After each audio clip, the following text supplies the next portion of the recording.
Olá a todos, meu nome é João Tomás, sejam bem-vindos ao meu canal e hoje iremos entender rapidamente o que é e como funciona o mercado financeiro. Antes de começarmos, para gerar uma maior compreensão em vocês, eu gostaria de introduzir alguns conceitos básicos de economia.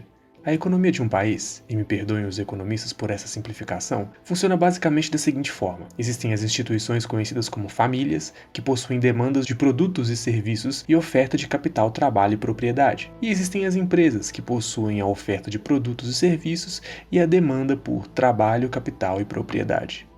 Diante desse cenário, se estabelece um ciclo de trocas voluntárias entre empresas e famílias, no qual uma supre as demandas da outra.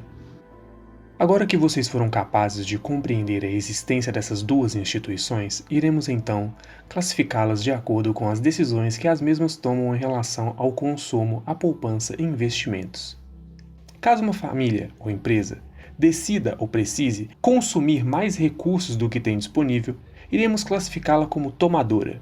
Agora, caso uma família ou empresa decida consumir menos recursos do que tem disponível, assim gerando o que chamamos de poupança, iremos classificá-la como poupadora. Em um cenário como esse, os tomadores possuem a demanda por recursos adicionais, enquanto os poupadores possuem a oferta de recursos adicionais.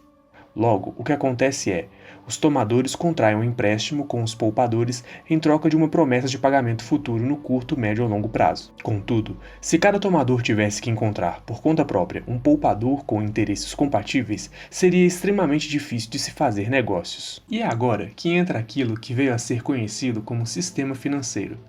Foi justamente para suprir essa demanda que se desenvolveram instituições que tinham como objetivo intermediar as operações financeiras. Inicialmente, a função básica dessas instituições era pegar o capital emprestado dos poupadores, pagando a eles juros combinados previamente e oferecer esse capital em forma de empréstimo aos tomadores, em troca de uma taxa, obviamente mais alta, lucrando assim com a diferença.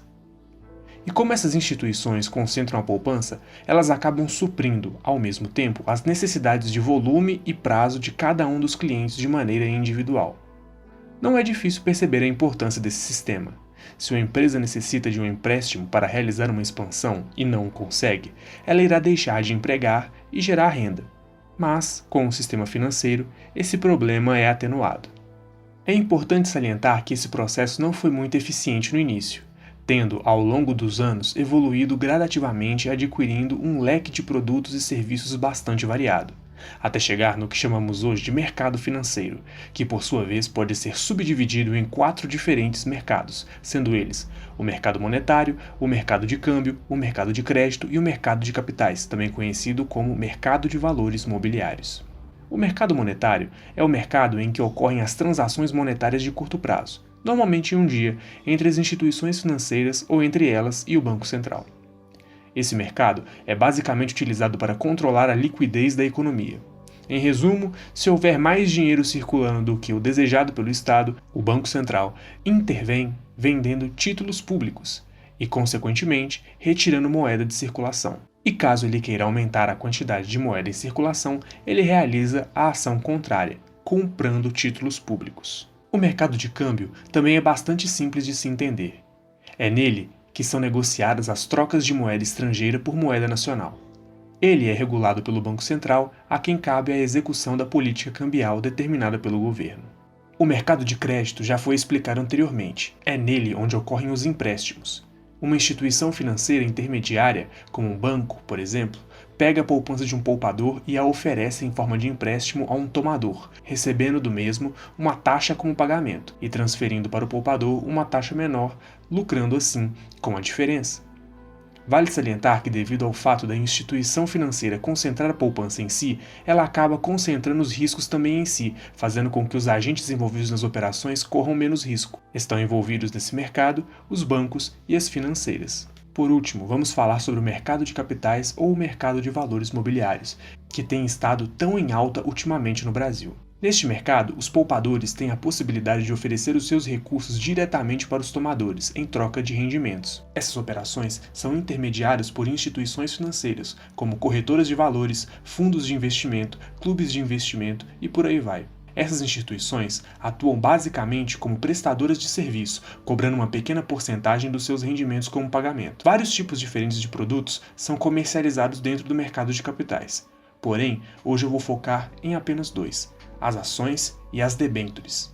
As ações são basicamente títulos patrimoniais, ou seja, são papéis que representam um percentual do patrimônio total de uma empresa. Logo, se você adquire uma ação da empresa X, você se tornará dono de uma pequena parte da companhia e, portanto, será sócio da mesma, com todos os direitos e deveres inerentes dessa posição. Já as debêntures são títulos de dívida, onde a empresa contrai um empréstimo diretamente dos poupadores em troca de pagá-los um certo rendimento. Diante do que foi dito, não fica difícil concluir a importância desse mercado para a economia. Porque além de incentivar a poupança, ele também incentiva que investidores apliquem dinheiro diretamente em setores estratégicos da economia, onde os mesmos identificam boas oportunidades de lucro. Entretanto, nem tudo são flores. Como as operações acontecem diretamente entre tomadores e poupadores, os riscos que no mercado de crédito estão centralizados na instituição intermediária, no mercado de capitais estão diluídos entre os investidores, uma vez que os intermediários desse mercado não assumem os riscos das operações. Agora você deve estar se perguntando: mas o que leva uma empresa a comercializar seus títulos no mercado de capitais? Bom, existem várias razões, mas hoje eu vou focar em apenas duas. A primeira razão é que, ao oferecer participação em seu negócio ao grande público, uma empresa consegue captar um grande volume de capital que pode ser investido, por exemplo, em uma grande expansão de suas operações. A outra razão é que, ao expor uma fração mínima do seu patrimônio às variações do mercado, caso essa fração se valorize, o patrimônio como um todo da companhia também irá se valorizar de maneira proporcional. Portanto, caso a empresa continue se desenvolvendo e pagando bons rendimentos, a percepção de valor do público sobre aquela empresa irá aumentar e, consequentemente, a demanda pelos seus papéis também. Bom, pessoal, por hoje é só. Muito obrigado pelo seu tempo, e caso vocês desejem se aprofundar mais no assunto, eu vou estar deixando alguns links de alguns livros aqui na descrição. Muito obrigado novamente e até a próxima.